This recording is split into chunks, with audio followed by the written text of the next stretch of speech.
తను మెసేజ్ చేసిన స్టైల్ కొత్తగా అనిపించి తన ప్రొఫైల్ చెక్ చేస్తున్నాను. అంత మాత్రానికి నువ్వేదేదో ఊహించుకోకు. కరుణాకర్ సార్ మీద ప్రేమున్నప్పుడు పెళ్లి చేసుకోవాలా వద్దా అనే డౌట్లో నువ్వే ఇంత డైలమాలో ఉన్నప్పుడు ఎందుకు పెళ్లి కొప్పుకున్నావే? అంటే ఇప్పుడు కరుణాకర్ సార్ నీ మనసులో లేనట్టేనా? ఈ విషయం గురించి నేను మళ్ళీ మళ్ళీ అడుగుతుంటే నీకెలా ఉందో గాని నాకు మాత్రం బోర్ కొడుతుంది అఖిల. కరుణాకర్ సార్ నీకు ఇష్టం లేకపోతే మనసులో ఉన్న ఆయన జ్ఞాపకాలు చెరిపేసి సిద్ధార్థ గారిని పెళ్లి చేసుకోవడానికి రెడీ అయిపో. అంతేగాని ఇలా 2 పడవల మీద ప్రయాణం చేయడం తప్పకిలా. నేను చెప్పింది అర్థమైందా? అర్థమైంది నిఖిల, కానీ నేను వన్ సైడ్ డెసిషన్ తీసుకోలేకపోతున్నాను. సరే, నువ్వు నిర్ణయం తీసుకోలేకపోతే నీకంటూ క్లారిటీ వచ్చేంత వరకు సైలెంట్గా ఉండు. అప్పటి వరకు ఎవరితో క్లోజ్గా మూవ్ అవ్వద్దు. లేదంటే నువ్వు మొయ్యలేనంత పెద్ద సమస్య వచ్చి నీ మీద పడుతుందకిలా.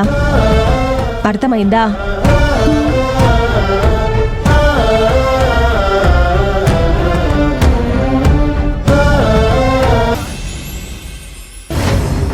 అమ్మా, ఏంటమ్మా నువ్వు బాబుని ఇలాగైనా తిట్టేది? కన్నా కన్నా ఏడవకూడదు. ఇంకోసారి నిన్ను ఎవరు తింటారు, సరేనా? ఏడవకు నాన్న, నా బుజ్జి బంగారం కదా.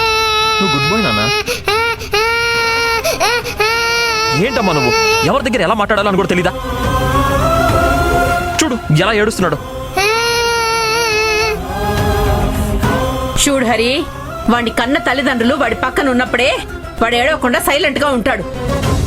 అందుకే చెప్పేది వదిలేసి రండ్రా అని. ఏంటమ్మా నువ్వు ఇంకా ఇలా మాట్లాడుతున్నావు? అరే అరే ఇప్పుడిప్పుడే బాబు అందరితో కలిసిమెలిసి మాట్లాడుతున్నాడు, అందులోనే ఇలా చేస్తే ఎలా అమ్మా? నాన్న ఊరుకోరా, ఏం కాదు, ఊరుకో. మీరు సైలెంట్ గా ఉండండి. నాన్న, నువ్వు ఇలా ఏడవడం కరెక్ట్ కాదు. ఎందుకంటే నీతో పాటు అక్క కూడా ఉంది. చూడు, నిన్ను చూసి అక్క కూడా ఏడుస్తుంది. చూడు, అక్క నీ కోసం అప్పడం ఇస్తుంది. నువ్వు గుడ్ బాయ్వి కదా, రా పట్టు తిను.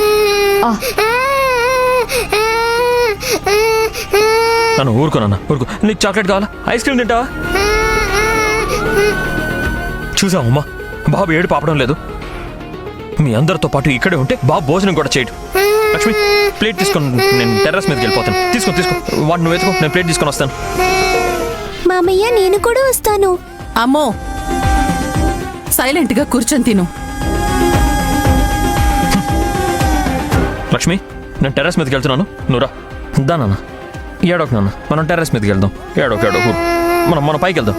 పైకి వెళ్ళి నీకు ఆమె తినిపిస్తాను కదా, నువ్వు ఊరుకున్నా. నువ్వు ఏడోకు నాన్న.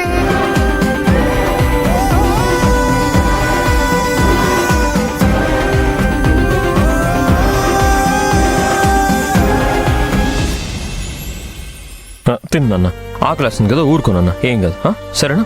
ప్లీజ్ తిను.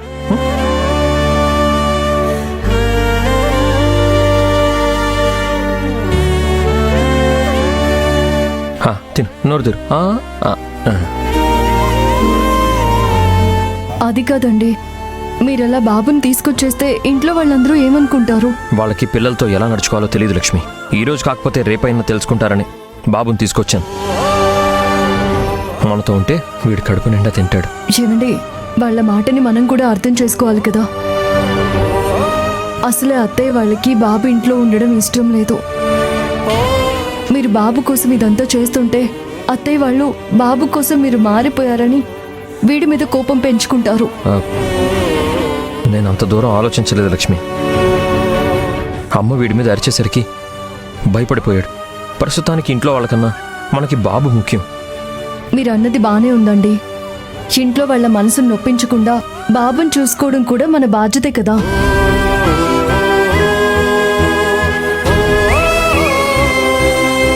లక్ష్మి, ఎవరేమనుకున్నా పర్వాలేదు, నేను పిల్లల విషయంలో ఇలాగే ఉంటాను. పిల్లలకి ఏదైనా సమస్య వస్తే ఆ సమస్య తీర్చడానికి ఎంత దూరమైనా వెళ్తాను. ఇది తిను.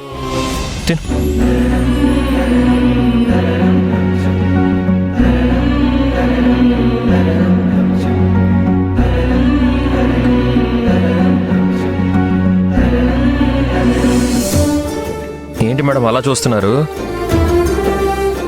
ఏం లేదండి, మిమ్మల్ని ఇలా ప్రొటెక్టివ్ ఫాదర్ లాగా చూస్తుంటే